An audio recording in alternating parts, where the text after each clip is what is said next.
오늘 바울은 로마를 방문하고자 하는 자기의 심정을 고백하면서 편지를 시작합니다. 오늘 본문부터 사실은 로마서의 내용이 시작이 되는 겁니다.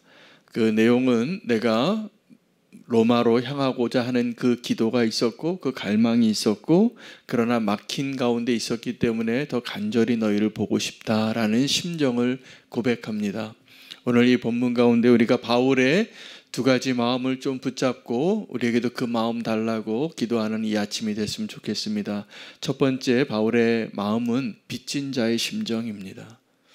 그는 이 로마로 향하여 복음을 전하고 그들을 만나고 싶은 마음의 그 열정이 무엇과 같냐고 말하냐 하면 빚진 자의 심정이라는 것입니다. 또 하나는 그가 가지고 있었던 거룩한 확신입니다.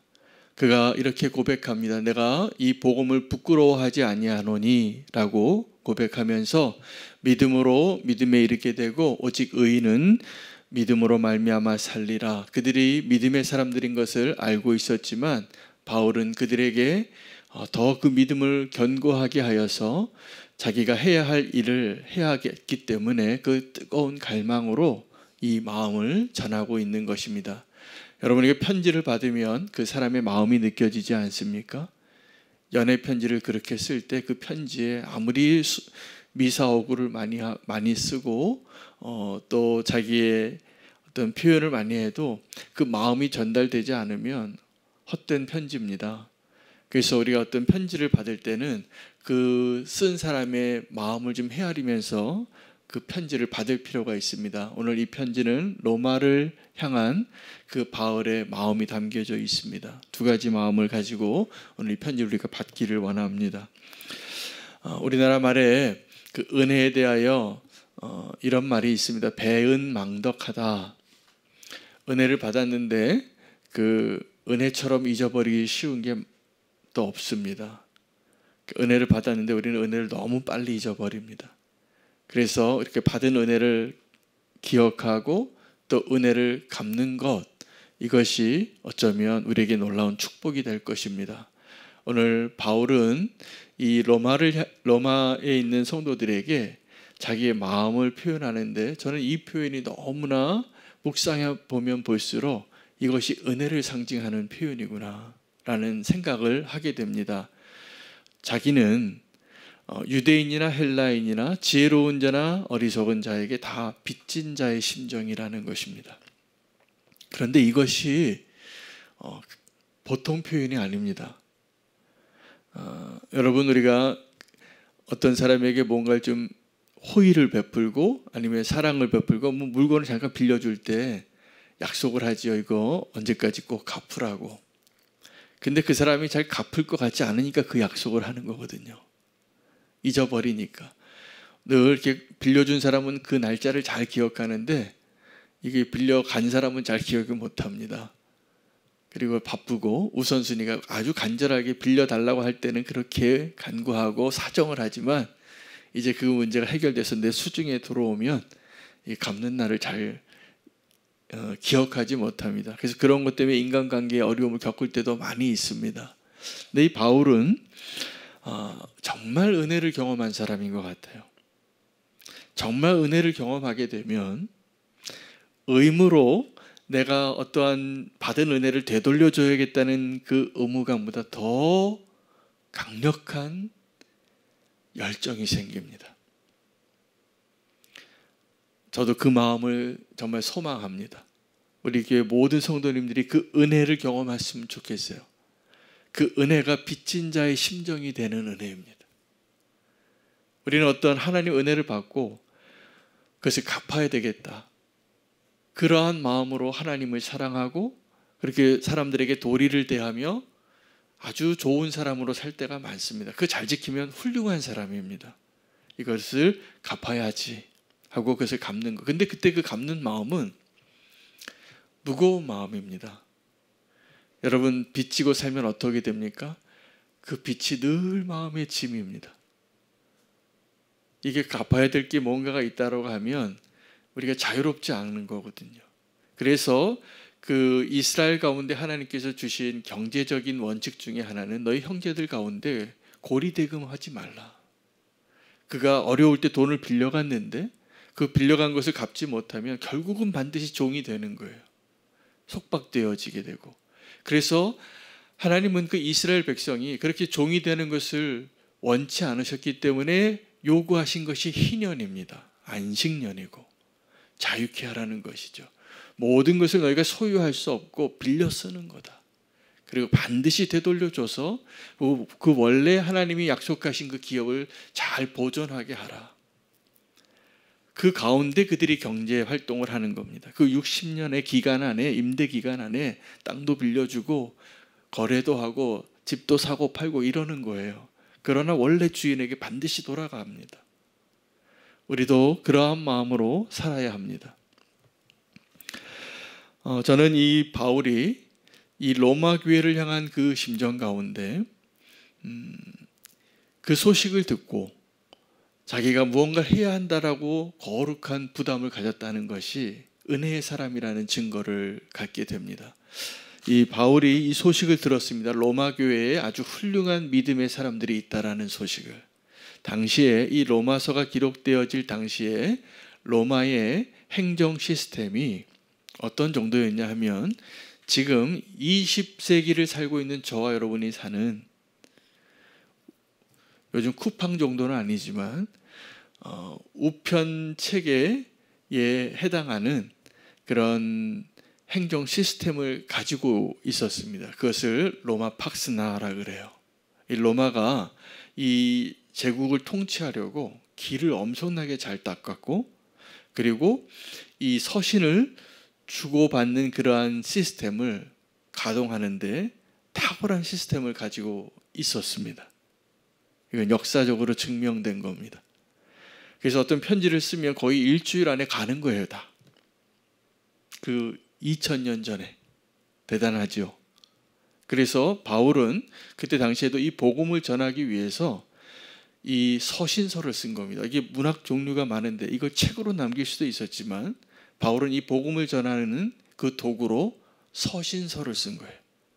그리고 그 서신서는 또 다른 사람들에게 주변에 있는 사람들에게 같이 공유될 수 있는 요즘으로 치면 페이스북을 좀 한 거예요. 그리고 SNS를 활용하고 1분짜리 동영상을 만들어서 이렇게 공유한 거예요. 복음에 대해서. 그래서 그 소식을 듣고 자기도 기도하고 편지를 쓰는 겁니다. 이 편지를 쓰면서 그의 마음 가운데 그러나 이 편지만으로 부족한 거예요. 내가 너희를 꼭 보고 싶다. 그리고 이렇게 말합니다. 나의 기도에 항상 너희가 있었더라고. 내가 항상 너희에게 가려고 하는 갈망이 있었는데 그 길이 막혔다고. 아마 하나님이 막으셨을 것 같아요. 그리고 그 거룩한 갈망으로 빚진 자의 심정으로 그들을 보고 싶은 그 마음이 너무나 점점 커지니까 이 바울은 빚진 자의 심정으로 내가 너희를 꼭 보고 싶고 봐야 되겠다. 이 심정으로 쓰는데 보지를 못하니까 그들에게 가서 하고 싶은 이야기들을 아주 차분하게 논리적으로 성령님의 감동하심으로 이 편지를 남긴 것입니다. 하나님의 작품입니다. 이 로마서는. 빚진 자의 심정으로 누군가를 사랑하는 것은 의무로 내가 이제 얼마를 빚졌기 때문에 그것을 반드시 갚아야지 자유롭게 되어지는 그런 의무감이 아니라 그 안에 있는 거룩한 열망을 우리가 볼 수 있어야 됩니다. 이 바울은 그들에게 가르침이라기보다는 피차 아니함으로 서로 배우고 서로 나누고 함께 유익을 얻으려는 마음으로 썼습니다. 영적인 유익을 주고 또 나중에 이 로마서를 쓴 목적을 이야기하는데 내가 너희에게 가서 너희의 도움을 받아서 서바나까지 가기를 원한다. 바울은 이 순수한 열정의 복음주의자이면서 아주 탁월한 전략가 있습니다. 현실적인 것을 잘 아는 사람이에요. 그는 원래 그러한 사람이었습니다. 모든 것을 다 갖추고 그때 당시에 하나님이 허락하신 그런 모든 것을 가지고 복음을 전하기에 합당한 사람이었던 것이죠.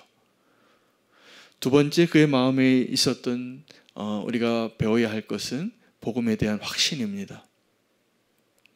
복음에 대한 확신을 가지고 그는 이렇게 이야기합니다. 내가 이 복음을 부끄러워하지 아니하노라. 그리고 모든 믿는 자에게 구원을 주시는 하나님의 능력이라. 이 확신이 있었던 것이죠.